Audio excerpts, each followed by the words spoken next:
said, did you see the moonwalking bear? I did see some bears that were not moonwalking, but I did not see the moonwalking bear in the video. And that's because I was focusing on those kids passing that ball. So what you focus on does expand. So if it's in your business and you focus on your business and you focus on your hot list, which are again those people that are looking to do business in the next 30, 60, or 90 days, or your warm list, which you should look at daily. Those are people that are going to do business with you hopefully in the next year. That time will come around real quickly, as Rhonda always says. Man, before you know it, it's going to be the end of the year again. We'll be planning the Christmas party.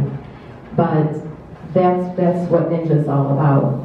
It's not really a difficult system. It is a system, but it gives you the tools to be able to connect with people, I think, at a greater level than a lot of these other programs.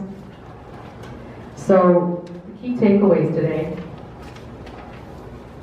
would be excellence is a habit.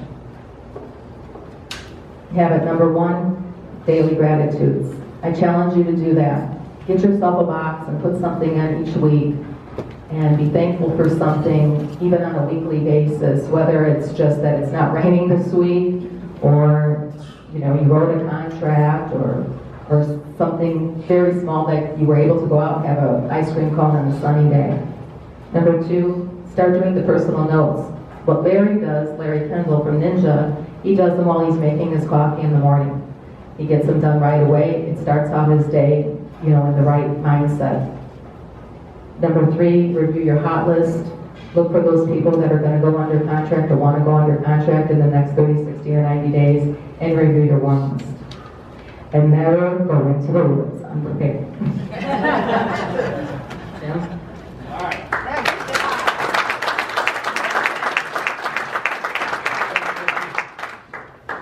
So in the handout that you have, I want to share some of those activities.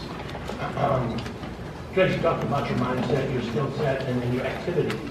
Well, if you stop and think about it, if you just spend an extra half hour, 45 minutes a day, focusing on our sphere of influence, on our database, how we can put ourselves in a position where when they think real estate, they think of us first.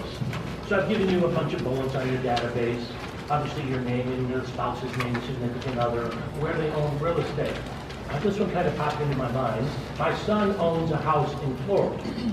I'm not going to get into why he owns a house in Florida, but he's in the Navy, and he was stationed in Kings Bay, Georgia, which is right outside Jacksonville, and ended up buying a home there.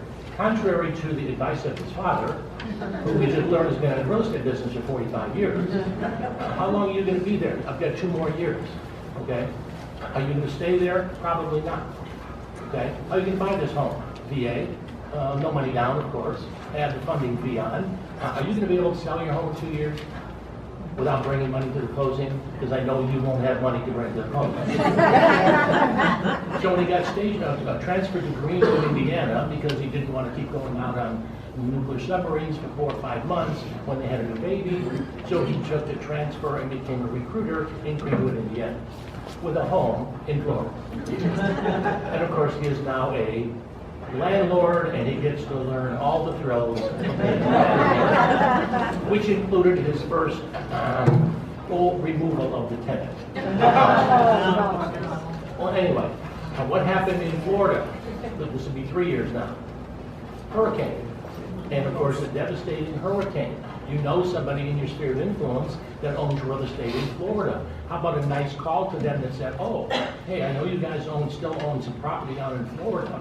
And I know through our leading RE network, I've got people down there that can, if you need any help with something, or if you need an opinion as to what happened with your property or any properties, let me know.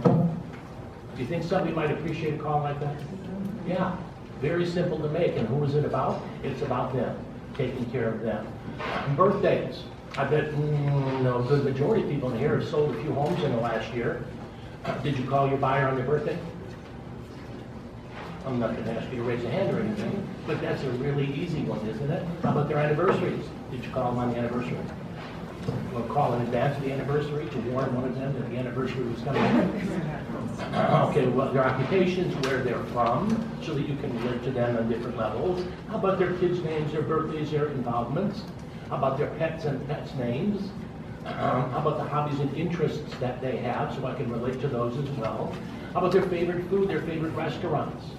How about favorite beverages, or are they wine connoisseurs or things like that? Favorite sports teams. We live in a major sports market, so all of us pretty much relate to one or more of our Chicago teams, but just a little a text message after a Cubs victory, hey, Cubs won another one, they're on the right track. That's a touch, that's part of the ninja way of staying in touch with your sphere of influence, or anything else that helps strengthen your relationship. So I'm not going to digress too much on these, but how much time do we spend actually gathering information about those people in our network? Because we can't rely on sending them our e-newsletter every month. You send out the e-newsletter at the beginning, right? You maybe even forewarn them. I tell people in the Fast Start class, a good introductory script would be to call those people in your network, ask them to do you a favor. Will people do you a favor? Of course. That's what we do. We're nice. We do favors for people. I've got an e-newsletter I'd like to send you, and I'd just like to get your opinion of it. So it comes out the first week of the month. Is this still your best email? Or what's your best email? And after it comes out, I'll give you a call and just tell me what you think. So they get your e-newsletter and they look at it, it's nicely done, very attractive, got some good articles in there, and then you call them and they say, oh yeah, that's really nice. Now, what's going to happen 6 months from now? They're going to get the email about your e-newsletter, and they think to themselves, I know what that is. I'll get back to it. Anybody do that with your email? Yeah. What happens when it falls off the front page? You never get back to it. So it loses its effectiveness. Thus, the importance of doing these little things on a personal level that keep us in their mind. On the second page, Tracy got into this. These people probably want to buy or sell real estate. They say that we go through major lifestyle change every 7 years or so. If you think back 7 years ago, was your life different than it is today? Probably in some fashion. So has something happened to them that is going to necessitate or they would desire a change in their real estate? Tracy mentioned 4, family and friends, occupation, recreation, and dreams. Do they have a house that they've always wanted to own? The next one, 15 post-closing calls. Have you ever noticed that when you get a new interest, whatever it might be, you meet other people with the same interest? So if you take up whatever, the next thing you're going to do is you're going to start meeting people that also do that activity. Why is that? Well, Tracy pointed it out. What you focus on expands. And your buyer, who just bought a home, according to NAR, knows 6 other buyers in the coming year that are going to be buying real estate. And thus, are we calling them on their anniversary? Are we calling them on their birthday? Are we sending them a 6-month follow-up on their closing? Congratulations. 6 months ago, you guys closed on the home. Hope everything is going well. And so they give you 15 post-closing calls, a handful of which you can do every year. Another question I get is, well, what do I talk to people about? Or aren't I going to be bugging them? Not if you're doing things that they care about. Are people going to be upset because you wish them a happy birthday? Well, maybe. No, never. Happy anniversary. Any of those things. So once again, the 2-day follow-up. Hey, did you guys get moved in? Any unmet expectations as of yet? 2 weeks, 1 month, 3 months, 6 months, and other reminders and so forth. So just some things that if I just spend a few more minutes a day focusing on my past clientele in a meaningful way, am I increasing the likelihood that when they do think about real estate, they're going to think about me. And on the last page, one of the things we talk about in Fast Start, of course, in the Ninja program is what's called the Ninja 9. There's the quote that Tracy gave you. We become what we do repeatedly. Excellence therefore is not an act, it's a habit.